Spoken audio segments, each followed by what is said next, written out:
Historias de la danza. ¿Cansado de no saber por qué bailas de esa manera? ¿Aburrido de no poder explicar tus movimientos locos? Mientras acomodas tu ropa, lavas los trastes o viajas, escucha la tradición del ballet, la danza contemporánea y el performance. Bienvenido.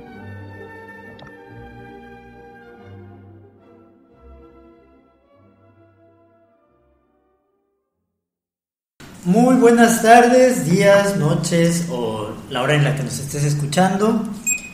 Vamos a hablar, el capítulo de hoy en Historias de la Danza es el romanticismo y la friendzone. La semana pasada pues platicamos sobre la ilustración, hablamos sobre Nover.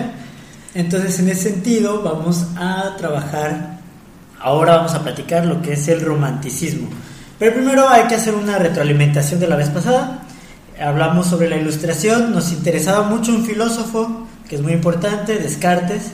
Hay que acordar que Descartes decía, bueno, aquí todo el mundo habla de supersticiones y se cree en cualquier cosa, y la única manera de estar seguro de que algo es real es aplicándole la duda metódica, es decir, dudar de todo.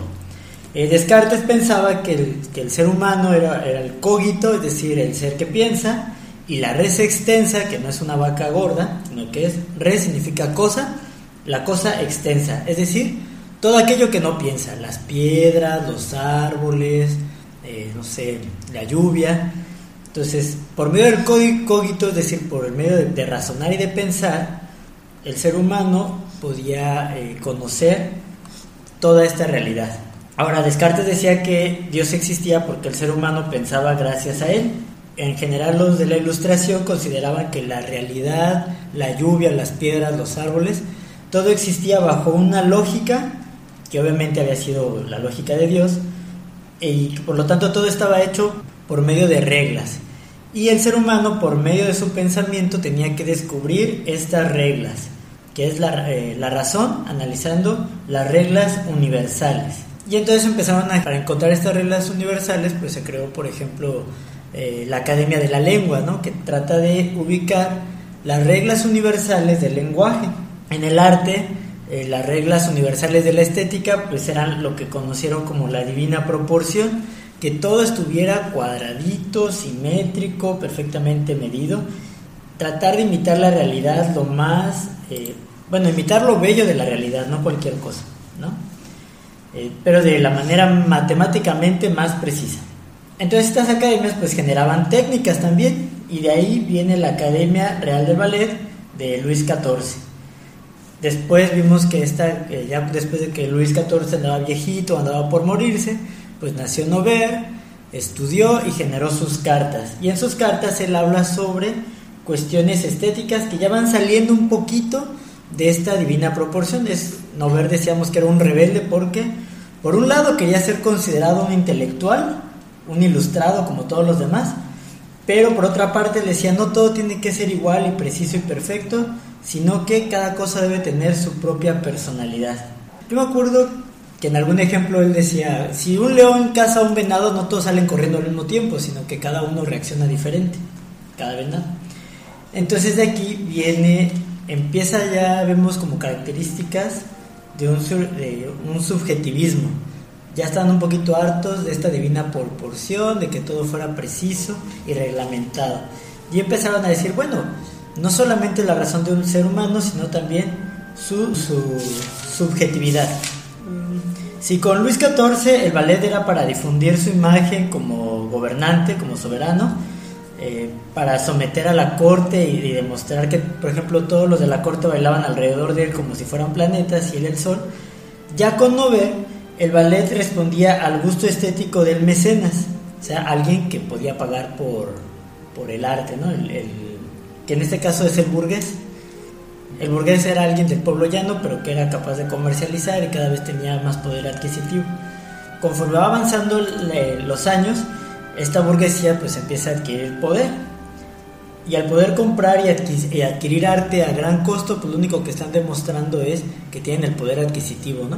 O sea, esto de que una obra de arte cueste $1,000 millones, lo único que demuestra es que hay alguien que lo puede pagar. Ya después, en el romanticismo, ya cuando se empieza a fundamentar esta relación entre el mecenas, que es el que paga la obra de arte, y que ya no es el noble, surge un ballet que se considera prerromántico, que se llama, no sé si Mireya me puede ayudar con el francés. La Fille Malgardée. Ok, gracias. Aquí les voy a contar más o menos de qué trataba. Lisette es hija de Simón, una campesina, ¿no? Acomodada, es decir, vendían verduras, por decir algo, ¿no? Tenían granjas. Y esta Lisette se enamora de Colin, que también era un campesino, solo que este era pobre, no tenía ni una vaca.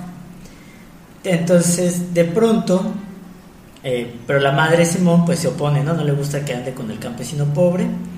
Y de pronto llega Alain, que es un aristócrata bastante idiota. Es decir, aquí ya vemos un conflicto entre clases sociales. Por una parte, el noble ya no es representado como un sol, sino ahora es representado como un idiota.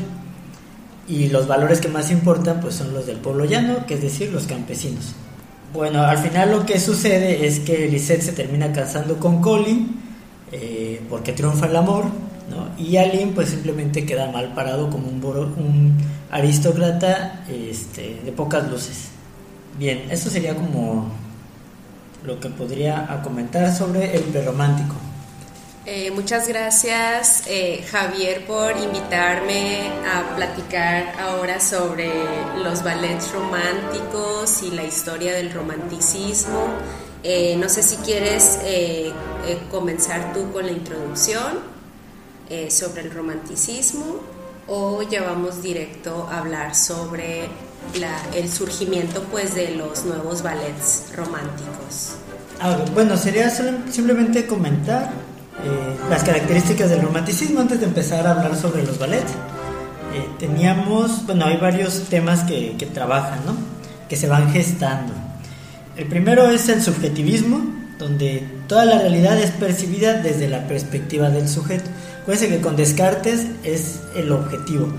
Yo, persona, desde lejos veo un objeto y lo estudio objetivamente. Y aquí el subjetivismo pues reconoce que hay un mundo interior, que cada quien interpreta las cosas de manera diferente y que eso es válido. La individualidad frente a la sociedad.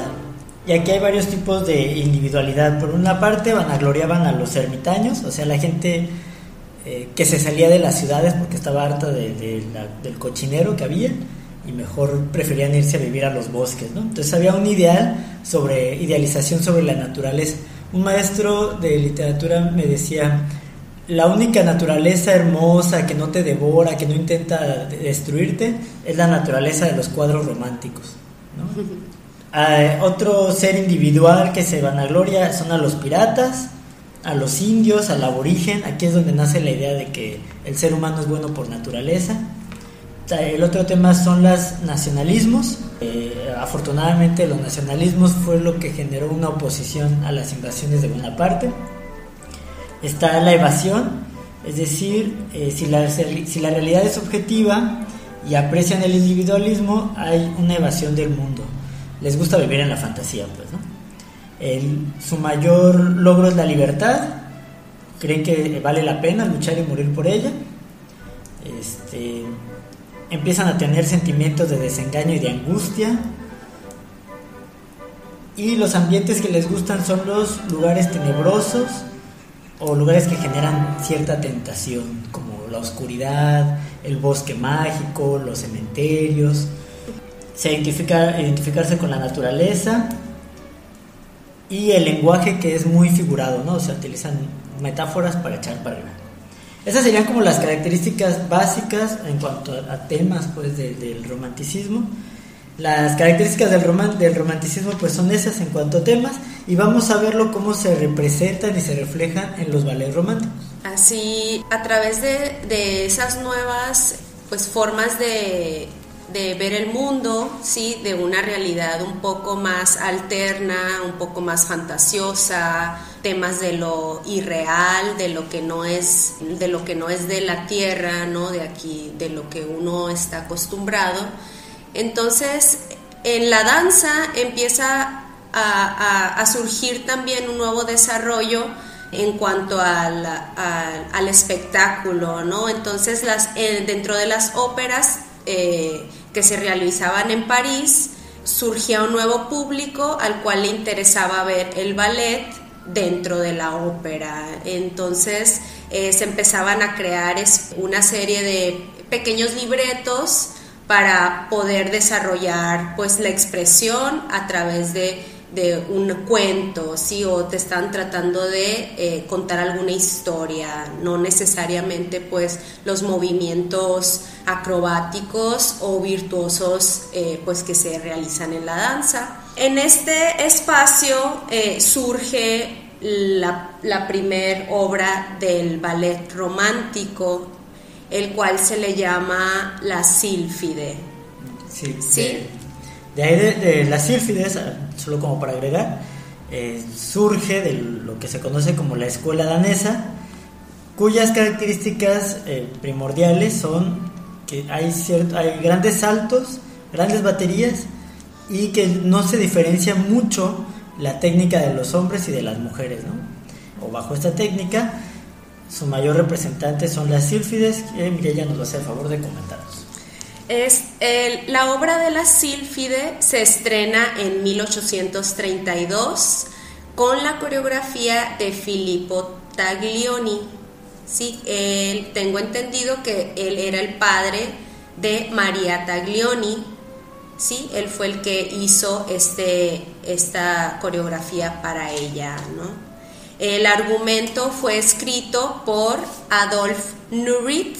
Como todos pues conocemos más o menos un poco la historia de la Sílfide, pero a continuación voy a tratar de explicar más o menos de qué se trata, ¿sí? Es una historia de un espíritu que se llama Sílfide, y ella es una mujer que ama a un joven de Escocia llamado James, el cual se compromete y se enamora de ella. Como ustedes saben, en el ballet hay un primer y segundo acto, ¿no? Entonces, en el segundo acto de la Sílfide huye de él y se reencuentra después en el bosque encantado. Después James le ofrece un chal, el cual está hechizado por una bruja. La Sílfide muere cubierta por el chal y el pobre James se queda solo con su dolor. Esta es la historia pues de un poco de la Sílfide, que es muy dramática, y además que a través de la historia pues se ha ido cambiando el final también. Entonces van cambiando los argumentos con el tiempo, pero en un principio esta fue el tema. Sí, otra versión, segunda versión, es la de Auguste Bournonville. Traían como vestuario pues el tutú largo y blanco, y vemos en esta historia que nos comenta Mireya pues algunas características, ¿no? Pero empezar, hay dos personajes fantásticos, que es la bruja Magda y la Sílfide como tal, que es un espíritu del bosque. El lugar es un lugar desconocido para la gente de la ciudad, que son los bosques. Y el héroe principal es el pastor, es decir, alguien del pueblo llano, alguien que se dedica a las tradiciones, al cultivo. Entonces ven cómo se van, estas características que dijimos se van como representando en estas historias bailadas. Vamos a seguir comentando un poco sobre las características del romanticismo en la danza, ¿sí? Que eran recuerden que la zapatilla de ballet en esta ocasión fue de las primeras veces que se empezó a usar lo que sería la punta, ¿sí? Las puntas del ballet, ¿sí? Además, pues los tutús, como mencionó Javi, que son las faldas largas que cubren hasta la rodilla. Y no sé si quieres comentar algo más sobre las características del romanticismo en esas obras, como la Sílfide. Bueno, me parece algo que encontré que me pareció muy interesante, es que las zapatillas de ballet solamente eran para la bailarina principal, pero conforme fue avanzando el periodo romántico ya lo fueron utilizando todo el coro, o en algunas cuadros